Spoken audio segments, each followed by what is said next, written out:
kadang kita sering banget ya mendengarkan informasi. Ada keterangan begini, tingkat literasi Indonesia tuh rendah. Rasanya tuh gimana ya, sesek ya. Padahal saya suka baca, apa saya nggak didata?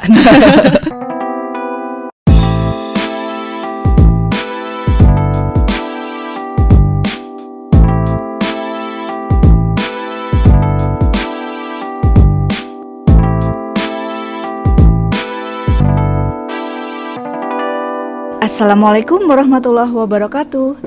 Oke, semua teman Waca, alhamdulillah kita ketemu di episode kelima untuk podcastnya Perpustakaan Waca. Hari ini kita tapping di studio 97, studionya SMA Negeri 1 Astana Japura.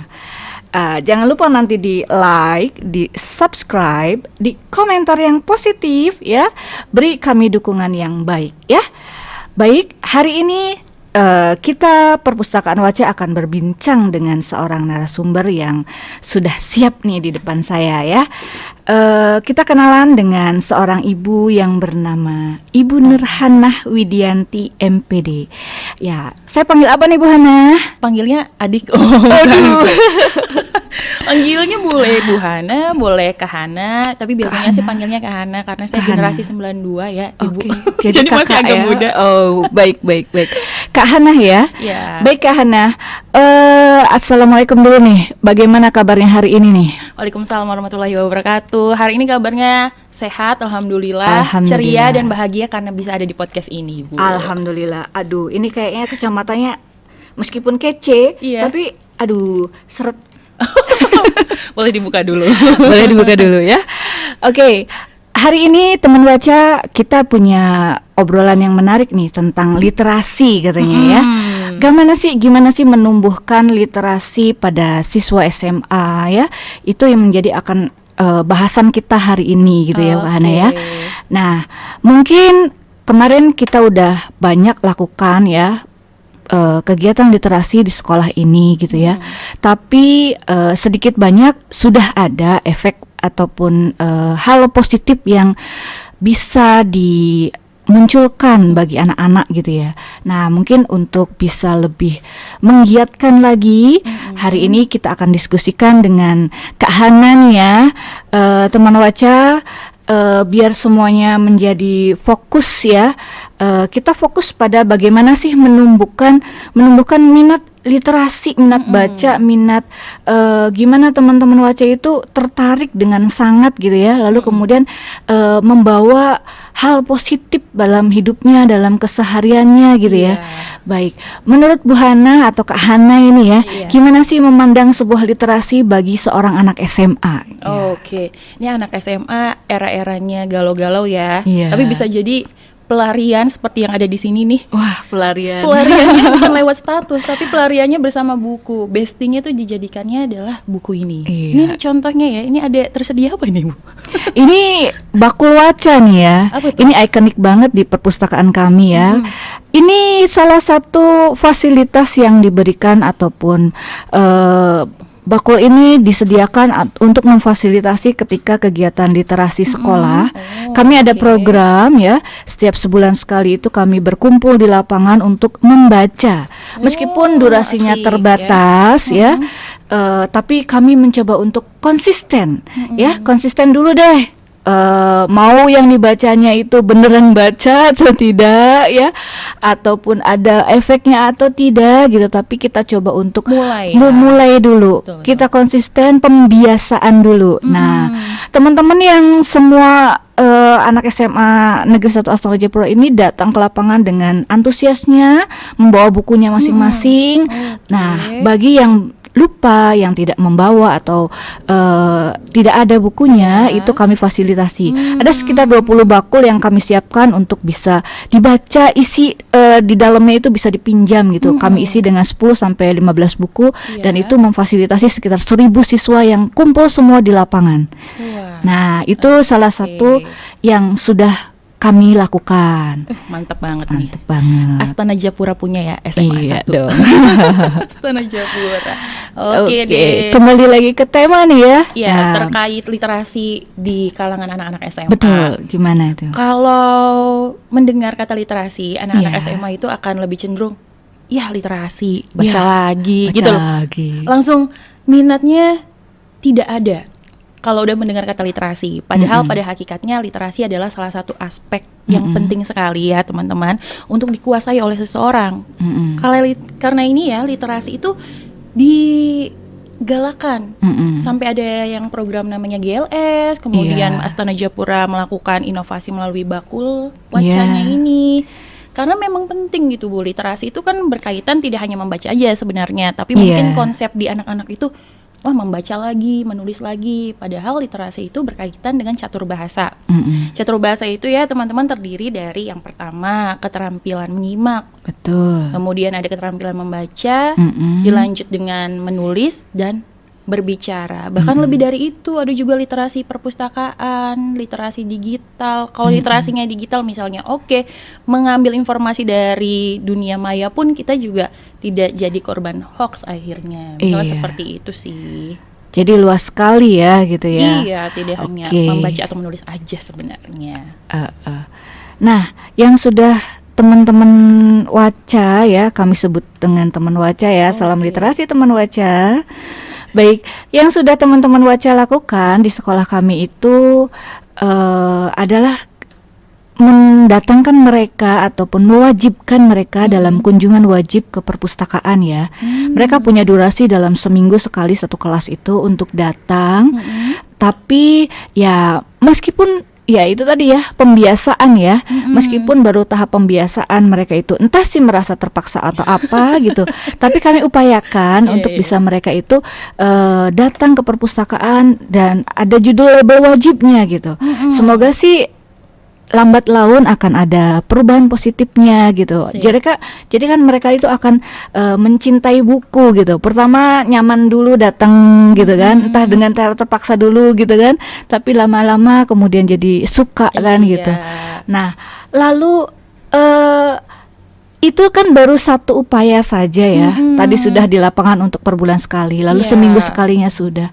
Nah, menurut Kak Hana nih ya, gimana sih untuk ningkatin level ya literat anak-anak tuh jadi literat gitu ya, jadi seorang yang punya kemampuan ataupun bisa dinilai lah level literasinya gitu loh.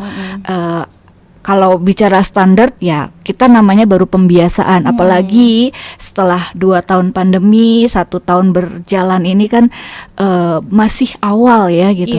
Nah gimana tuh, ada langkah atau upaya lain gitu yang mungkin sepengalamannya Kak Hana, gimana untuk bisa yuk teman Waca ini ikuti gitu ya. Nah gimana jadi makin melek literasinya gitu ya. Sebelumnya mau kasih apresiasi dulu buat tim-tim perpustakaannya dan guru-guru yang ada di sini tentunya, karena konsistensi, keseriusan dalam membangun budaya literasi bukan sesuatu seperti Candi Prambanan gitu ya Bu ya. Iya betul, perlu proses. Nah kalau dari pengalaman Kak Hana sih yang bisa kita lakukan gitu ya, sebagai guru misalnya, sebagai guru coba adakan misalnya mading. Madingnya misal belum aktif tapi diaktifkan. Aktifkannya tuh bukan sekadar aktif aja, tapi misalnya ada tematik tertentu di mading tersebut dihias sedemikian rupa, kemudian diisi oleh karya-karyanya anak-anak. Siswa. Kalau siswa itu mungkin disuruh agak dilakukan atau tidak Bu? Iya, harapannya sih dilakukan ya. Ya mungkin kita bisa berikan arahan, kita berikan rules-nya gitu sehingga mau melakukannya. Nah bisa lewat arahan, misal bergantian kelas 10 dulu nih isinya dari kelas 10 mana, kemudian dari kelas 11 mana, mengisi mading-mading tersebut. Kalau tampilannya menarik itu akan interest ya Bu ya, anak-anak akan datang dan membaca tuh apa aja ya yang ada di mading tersebut. Nah kalau karyanya ternyata diapresiasi, jadi perbincangan antar teman, itu puisinya siapa sih? Kok bagus banget, jadi aduh menyentuh hati misal gitu ya. Dan yang menulisnya tuh mendengar, jadi dia akan termotivasi semangat. Mungkin bisa dari program tersebut, mading biasanya kalau SMA lewat mading. Dan yang kedua ada kekompakan nih Bu dalam membangun budaya literasi. Kadang kita sering banget ya mendengarkan informasi, ada keterangan begini, tingkat literasi Indonesia tuh rendah. Rasanya tuh gimana ya? Sesek ya. Padahal saya suka baca, apa saya nggak didata? Ya gitu. Karena memang ya Bu, data terakhir di 2019 lewat PISA tersebut menyatakan bahwa dari 70 negara Indonesia menempati 63, posisi ke-63, ada di tingkat yang rendah. Iya. Ini pasti bukan salahnya siswa sebenarnya, tenang, saya bela siswa. Salam siswa. Salam siswa. Ya gitu juga Karena gini, siswa itu salah satu objek yang perlu dibangun literasinya, bukan tanggung jawab dia saja. Pertama, dimulai dari pendidikan yang pertama dulu, Bu, dari rumahnya. Dari rumahnya kayak gimana? Difasilitasi tidak? Nah, dimotivasi tidak? Iya. Kalau misal orang tuanya itu hanya memegang gadget lagi, dan orang tuanya bilang, "Dek, itu sih baca, bukunya dibaca," gitu. Tapi tidak mencontohkan. Nah, anak juga bilang begini, "Apain sih ibunya juga gadgetan terus," gitu, atau ngobrol-ngobrol terus di depan bareng ibu-ibu yang lain, misal seperti itu. Oh, saya disuruh baca, padahal kan lebih asik gitu ya, pegang gadget dan lain sebagainya. Itu ya, jadi di sisi orang tua pun perlu ada keseriusan untuk memotivasi anak-anaknya dalam hal misal membaca dan literasi lainnya. Yang kedua, sekolah nih, sebagai bentuk rumah kedua si anak. Bagi anak, iya. Siswa ini di sekolahnya difasilitasi tidak? Bisa dimulai dari perpustakaannya. Perpustakaannya hidup tidak nih? Oh, perpustakaannya hidup. Maksudnya hidup di situ berarti buku-bukunya tersedia, kemudian stafnya juga ada. Oke banget lah. Tapi kadang-kadang jarang didatangi oleh siswa. Bisa jadi ada yang kondisi seperti itu. Bisa jadi kan ya, Bu. Berarti PR-nya, program apa sih yang perlu digalakan oleh perpustakaan agar memancing minat siswa-siswanya? Salah satunya sih dengan cara spill buku.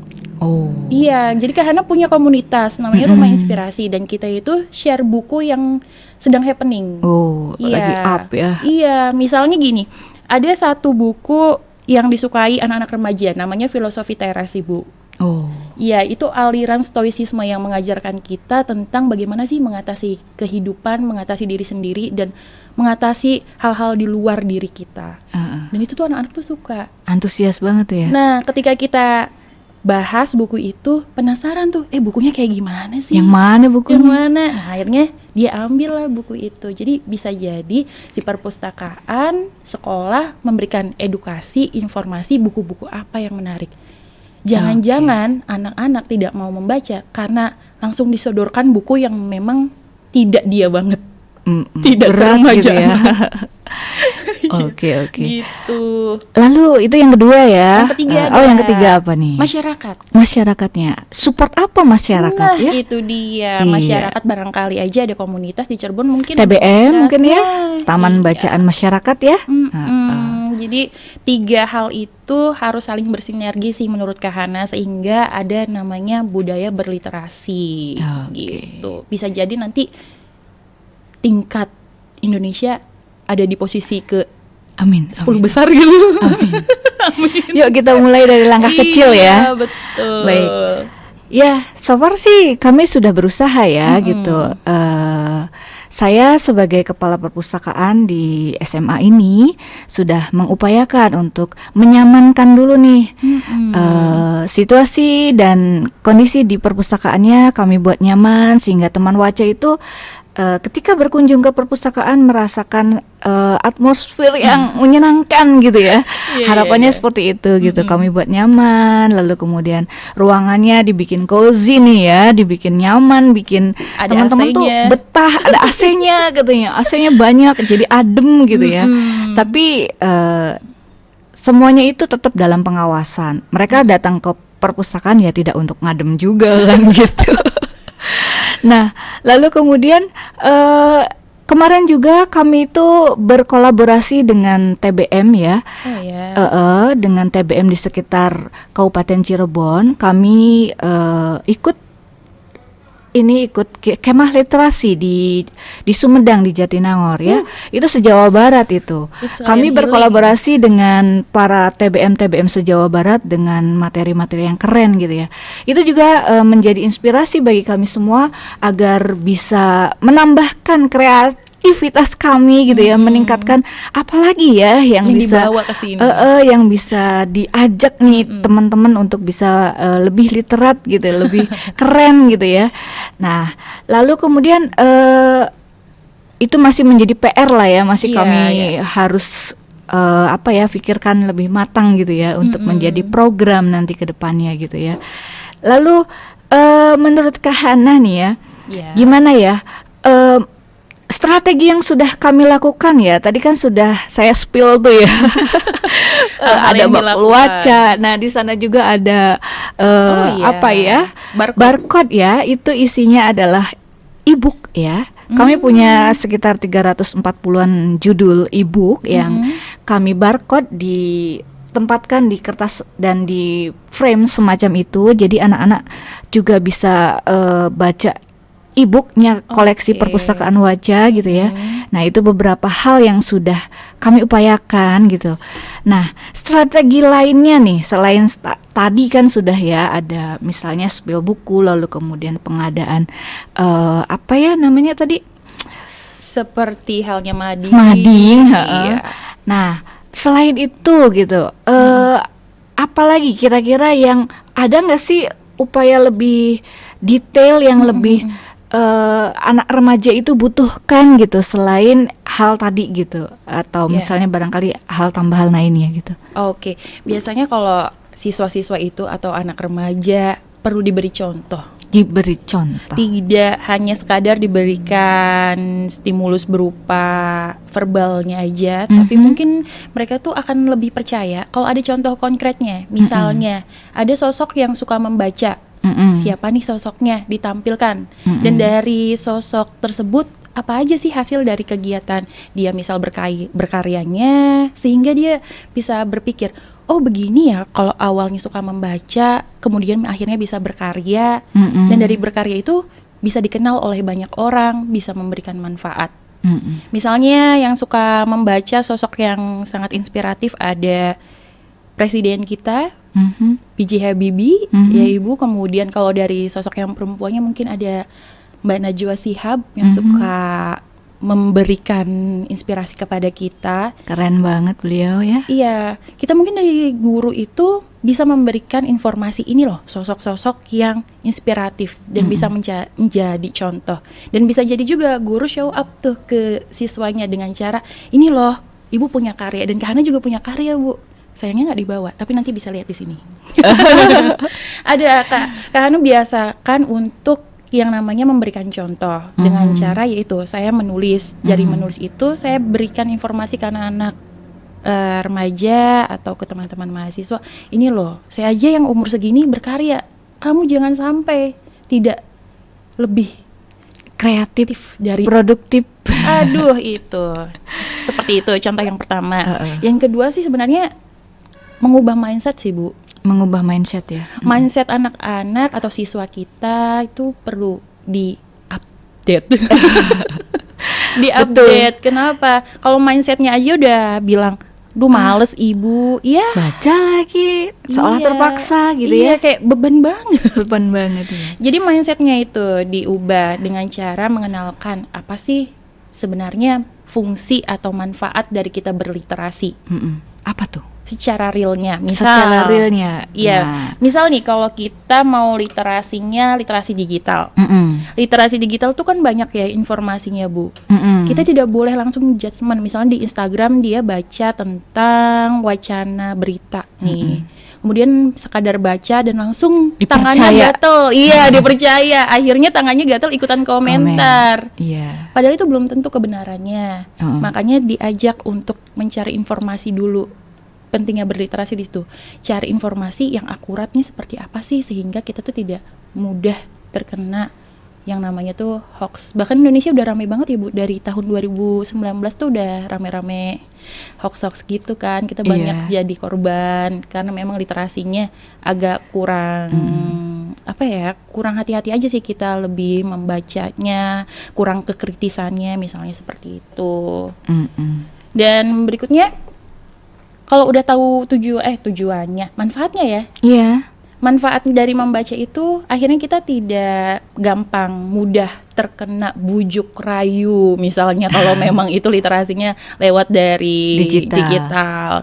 Dan yang kedua, kita harus kasih tahu juga ke teman-teman siswa ini, apa sih akhirnya tujuan kita tuh sebenarnya apa? Kan harus punya tujuan nih. Iya. Tujuan kamu membaca itu untuk apa? Atau untuk gugur tugas aja? Biasanya seperti itu. Tapi itu langkah yang bagus kalau ada penugasan. Kita paksa dulu deh, biar nyemplung. Betul, biar nyemplung dulu. Akhirnya timbul tuh pembiasaan atau terbentuk habitnya. Betul. Mudah-mudahan sih 3 tips dari Kak Hani itu bisa membantu menggugah ya teman-teman siswa untuk ayo mulai dari sekarang literasinya diperbaiki. Nah tuh teman Waca, dengar ya Kak Hana sudah kasih pesannya nih. Keren banget saran-sarannya yang bisa kalian lakukan kan ya.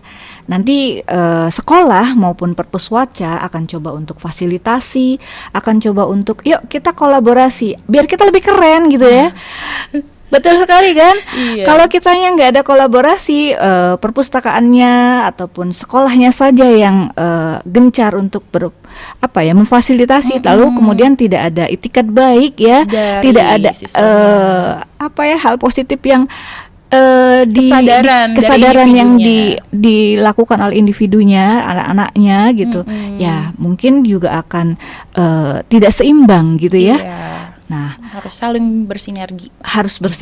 Berkolaborasi. Betul. Baik, Kak, kan GLS ya, turunannya dari GLN, Gerakan Literasi Nasional gitu. Lalu kemudian ada kita kenal GLS gitu ya, Gerakan Literasi Sekolah. Kami udah upayakan sedemikian rupa sebagai bentuk untuk meningkatkan literasi anak-anak, kemampuan anak dalam membaca, memahami, mendengar informasi. Ya, kemudian hal-hal tersebut tuh harapannya sih bisa berefek baik gitu ya, bisa menimbulkan prestasi gitu ya. Setidaknya dengan banyak membaca sehingga kosakata itu akan bertambah, lalu kemudian jenis-jenis kalau bacaannya itu yang seperti keren-keren seperti ini kan ya. Oh iya. Banyak kata-kata yang luar biasa ya gitu. Harapannya bisa termotivasi ketika tidak tahu artinya. Dalam bahasa Indonesia juga kan kadang kita suka menemukan apa sih artinya kan nggak tahu gitu. Efek lainnya gitu, saya harap sih bisa motivasi untuk nyari tahu di KBBI kan gitu. Rasa ingin tahunya itu jadi meningkat kan gitu, sehingga ya kemampuan untuk ataupun koleksi katanya itu bertambah. Nah, setelah koleksi katanya bertambah, mungkin bisa nih jadi penulis kan. Penulis kecil-kecilan dulu kan ya Kak. Nah, Kakak pernah nulis buku kan Kak? Nah, boleh dong spill bukunya apa aja nih? Boleh. Di tahun ini Kak Hana udah menerbitkan 1 buku. Judulnya Ruang Cerita. Ruang Cerita. Nah, boleh spill apa sih isinya? Boleh. Jadi Ruang Cerita itu teman-teman mengisahkan tentang perjalanan Kak Hana, bagaimana dari yang tidak dewasa menjadi dewasa, pemikirannya. Kita cari di toko buku ya. ada. Itu kebetulan diterbitkan oleh Diva Press, teman-teman bisa akses ke langsung Divanya atau pesan melalui Kak Hana. Jadi promo ya. Gak apa-apa kalau itu bermanfaat.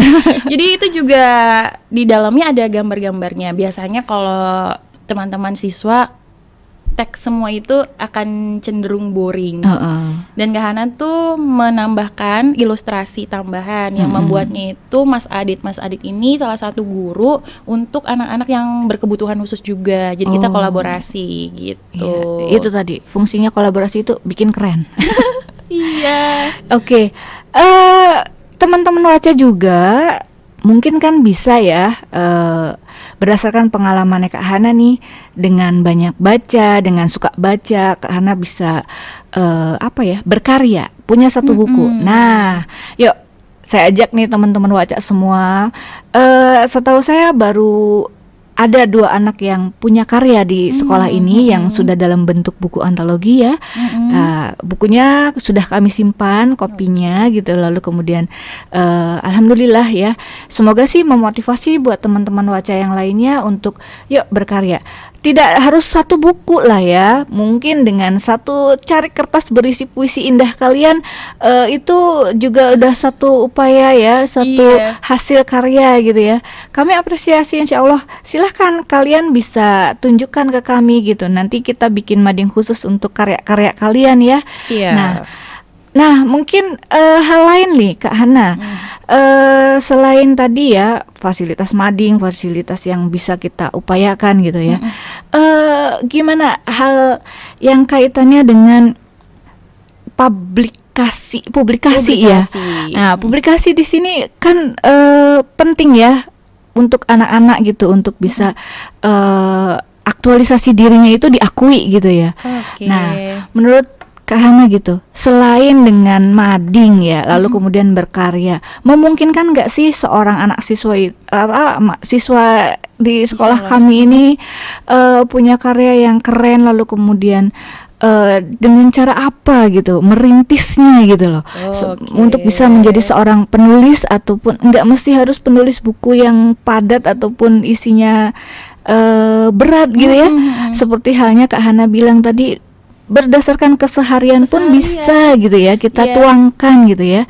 Nah langkahnya gitu untuk bisa seperti itu tuh gimana gitu, bisa ditularkan nggak untuk anak-anak nih, untuk teman Waca semua ya? Baik nih teman-teman Waca, Kak Hana itu terbiasa untuk menulis.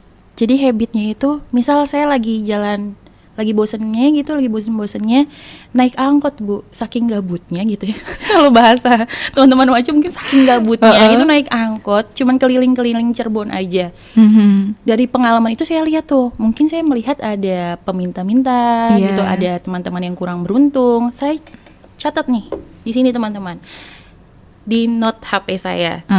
Jadi ada fungsinya nih, bukan cuman buat status WA aja. Luar biasa. Tapi ada catatan-catatan apa sih yang bisa saya ambil, saya buat puisinya. Atau saya cerita apapun, gak harus puisi, tapi saya cerita gitu tentang rasa syukur saya atau rasa menyesal saya kenapa baru bisa bersyukur sekarang. Misal seperti itu. Dan buku Ruang Cerita pun itu teman-teman dikumpulkan oleh Kak Hana dari tahun 2019. Baru terbit itu di 2021 masuk penerbitnya, tapi diterbitkannya oleh penerbit itu 2022. Jadi prosesnya panjang, 3 tahun untuk sekadar gitu ya, sekadar jadi buku. Tapi ketika kita udah melahirkan suatu karya, itu rasanya aduh bahagia banget gitu, alhamdulillah. Itu kan bisa jadi salah satu warisan, karena saya berpikir warisannya nanti itu jadi saking semangatnya untuk anak saya misalnya seperti itu, untuk juga teman-teman siswa, mahasiswa bisa baca karya saya. Jadi kebiasaannya dulu ya, kemudian yang bisa membangun motivasi mungkin sekolah bisa juga mengajak teman siswa untuk berpuisi di podcast ini mungkin. Asik. Ya kan? Kita agendakan ya. Iya. Berpuisi, puisinya ditulis secara individu berdasarkan pengalaman pribadi. Nanti mungkin bisa diundang 1-2 siswa di sini membacakan dan menceritakan itu pengalamannya seperti apa sih sehingga bisa buat karya seperti itu. Dan bisa juga seperti challenge untuk semua siswa dulu, atau hanya satu angkatan, misal di kelas 10 aja ada perlombaan nih. Bahasanya perlombaan yang diadakan oleh perpustakaan. Iya. Dan nanti terpilih 3 besar misalnya. Pilihan dari perpustakaan SMA 1 Astana Japura. Nanti 3 besar itu akan diundang di podcast ini. Asik. Bentuk apresiasinya itu ya seperti itu. Iya. Di share, kemudian video pengalamannya di podcast ini dilihat oleh lebih dari jumlah, maksudnya tidak hanya di sekolah ini aja, semua juga kan bisa akses ya Bu. Betul, ya. Jadi kan ada rasa kebanggaan juga sih akhirnya. Iya, aktualisasi diri ya. Betul. Itu penting untuk diakui ya gitu, merasa diri diakui gitu. Iya. Apalagi kalau orang-orang yang sudah merasa punya karya gitu kan, sehingga ya harapannya bisa terus berkarya gitu kan ya. Betul. betul. Nah, seperti katanya Kak Hana tuh, ingin mewariskan sesuatu yang bermanfaat ya, meninggalkan jejak yang keren banget gitu ya. Semoga kita semua ketularan ya, semangatnya, motivasinya gitu untuk bisa berkarya ya. Saya sendiri juga belum bisa menulis dengan baik dan benar. Oh, Ibu. Iya, belum punya karya yang hebat, tapi ya sedang terus banyak belajar saja dulu lah. Ya minimalnya dengan mengajak dulu untuk teman-teman yang punya semangat ataupun punya passion ya untuk menulis ataupun untuk bisa merasakan gimana sih asiknya menulis gitu ya.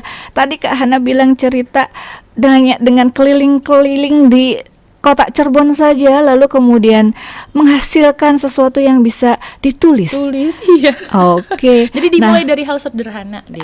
Sederhana itu ya. Nah, itu inspirasi banget ya. Kalian juga bisa tuh untuk bisa keliling sekolah ini lalu kemudian menulis gimana sih sekolah ini kan gitu di mata kalian ya.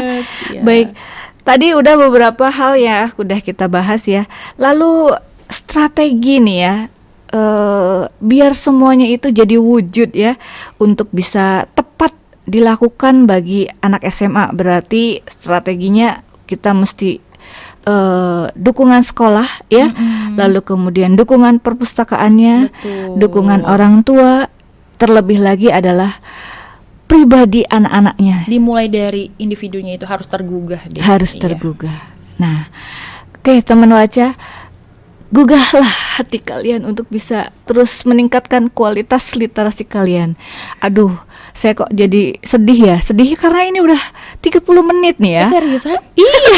Seriusan Ibu? Gak terasa ya. Iya. Alhamdulillah bahasan kita semoga saja menggugah hati teman-teman Waca semua untuk berkreasi, untuk memotivasi diri. Gimana sih menjadi literat ya, menjadi seorang yang punya banyak pengetahuan, punya banyak keilmuan, lalu kemudian penasaran gitu ya, lalu kemudian juga punya hal yang bisa menarik untuk dibanggakan kepada orang tuanya ya. Nah, Kak Hana, satu kata atau kalimat terakhir deh untuk memotivasi teman Waca semuanya, apa ya kira-kira dari Kak Hana? Sebelumnya Kak Hana mau mengucapkan terima kasih dulu karena udah diundang di sini, dan semoga hal-hal yang kita bahas itu bisa bermanfaat. Pesan terakhir serem banget ya. Pesan untuk teman-teman, mulailah berkarya sejak muda agar kamu dikenang karya-karyanya dan bermanfaat. Tentu dimulai dari sekarang, kalau tidak sekarang kapan lagi? Itu aja. Kalau tidak sekarang kapan lagi? Oke, dengan dukungan penuh dari sekolahnya, dari perpustakaannya. Oke, yuk semangat semuanya berkarya ya. Semuanya kami dukung, kami support, kami fasilitasi. Insya Allah ada jalannya, insya Allah kamu semua jadi punya karya ya. Baik semuanya, Bu Hana, karena kita akan coba untuk mengucapkan tagline-nya dari Perpustakaan Waca ya. Oke. Perpustakaan Waca ketika diucapkan nanti dibalas dengan semua bisa karena membaca, lalu ditutup dengan salam literasi. Boleh. Kita sama-sama ya. Baik teman Waca, hari ini kita tutup dengan sebuah tagline yang sudah kita kenal dari Perpustakaan Waca ya. Perpustakaan Waca, semua bisa karena membaca. Salam literasi. Baik, terima kasih Kak Hana udah hadir di podcast ini. Semoga obrolannya bermanfaat. Sampai ketemu di tayangan podcast Waca berikutnya ya. Wassalamualaikum warahmatullahi wabarakatuh. Dah.